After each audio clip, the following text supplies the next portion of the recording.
तुम्हाला बोलवलेलं हजर झाला नाही, मात्र तिसऱ्या समन्सला चौकशीला हजर झाला. जवळपास 7 ते 8 तास चौकशी झालेली आहे. काय नेमकं चौकशी? बरोबर आहे. त्यांनी ज्या वेळेला माझ्या घरी आले होते 9 तारखेला, त्यावेळेला त्यांनी सांगितलं होतं की आम्हाला ज्या वेळेला आम्ही सुप्रीमो ऍक्टिव्हिटी सेंटर जे बांधलं त्या अनुषंगाने 2002 पासूनच ते आतापर्यंतचे कागदपत्र पाहिजे.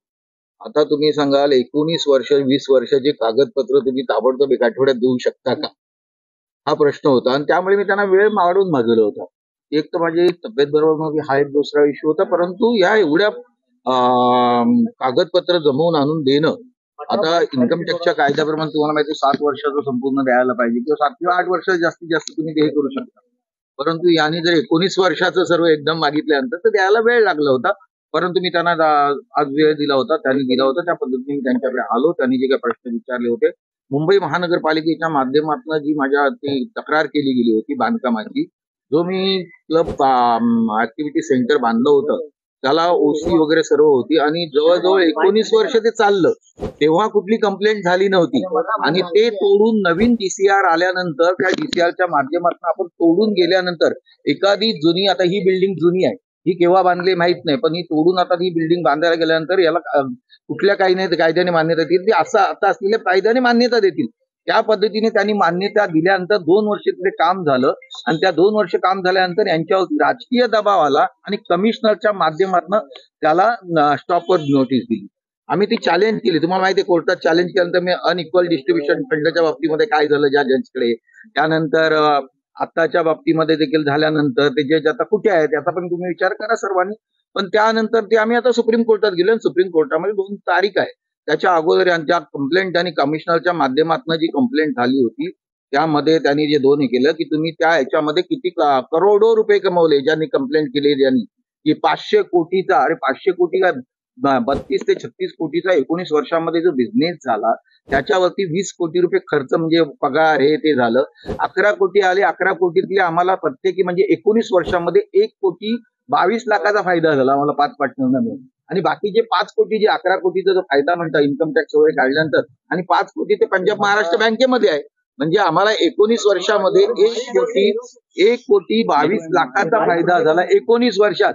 म्हणजे महिन्याला किती फायदा आला. आणि त्यानंतर यांनी बांधकामाची परवानगी दिल्यानंतर, त्याच्यावरती परवानगी दिल्यानंतर बेसमेंट केलं, त्याला त्याच्यापेक्षा जास्त खर्च झालेला आहे.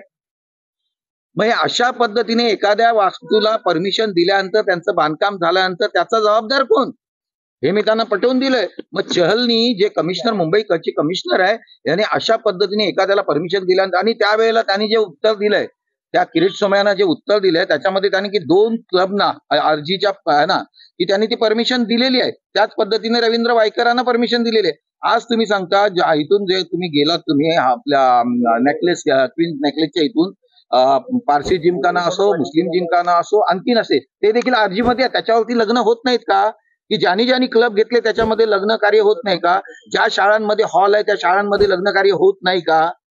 मग त्या ठिकाणी एक वेगळा कायदा आणि रवींद्र वायकरलाच वेगळा कायदा, हे असं का होत आहे, ते चुकीचं होतं ना. म्हणजे याचाच अर्थ कोणाच्या दबावाखाली तुम्ही मला हे करता, हे असं चुकीचं आहे. परंतु मला माहितीये कसा दबाव चाललाय, काय चाललंय, पण मी मात्र कायद्याच्या कक्षेमध्ये कोणतीही चुकी केली नाही, हेच आता त्यांना सांगितलेलं आहे. जेव्हा बोलवतील तेव्हा नक्कीच येणार. एकीकडे किरीट सोमय्या 500 कोटींच्या घोटाळ्याचा आरोप, आता मी विश्लेषण दिलं ना की जर 36 कोटीचा माझा 19 वर्षाचा त्यांना आता म्हणजे बँकेच्या संपूर्ण सर्व सहित दिलेला आहे, आणि त्याच्यामध्ये 11 कोटीच्या फायद्यामध्ये आम्हाला प्रत्येकी 1,22,00,000 रुपये 19 वर्षात झालेले आहेत. तर 500 कोटी आणले कुठून, हा पहिला प्रश्न येतो. मग ते 500 कोटी म्हटल्यानंतर एजन्सीत लोकांनी सर्वांनी यायचं आणि आम्हाला हे करायचं, ते कुठेतरी हे अशा पद्धतीचं राजकारण कोणत्याही पक्षाच्या बाबतीमध्ये किंवा कोणत्याही व्यक्ती बाबतीत करू नये अशी माझी विनंती आहे. एकीकडे तुम्ही राजकीय हे जेवढं चाललेलं आहे हे राजकीय, मी पहिल्याने पण सांगितलेलं आहे तुम्हाला की कमिशनर 2 वर्षांनी परमिशन दिल्यानंतर 2 वर्षांनी त्यांना सांगितलं जातं आणि त्या पद्धतीने स्टॉपर दिली जाते. सुप्रीम कोर्टात रिझल्ट लागेलच ते. तुम्ही म्हणता की राजकीय दबाव वापरला जातो किंवा राजकीय दबाव टाकला जातोय. रवींद्र वायकर या सगळ्या दबावाच्या समोर कशा पद्धतीने सामना करणार, कायद्याच्या दृष्टीने जे योग्य आहे त्या पद्धतीने मी त्यांना सहकार्य करतोय, सहकार्य करत राहणार आहे. परंतु अशा पद्धतीची परिस्थिती सर्व लोकांमध्ये अशा पद्धतीने कुठल्याही कोणावरती जबरदस्ती होऊ नये.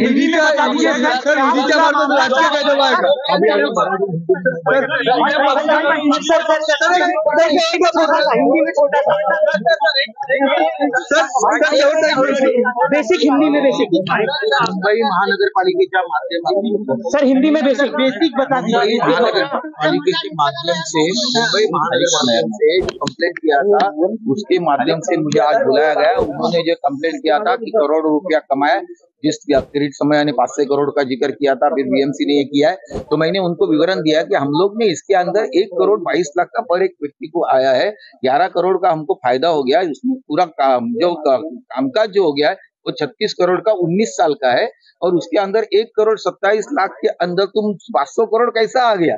तो उसका जो ये था विवरण था, वो सब बैंक के डॉक्यूमेंट ये सब हम लोग ने जमा कर दिए।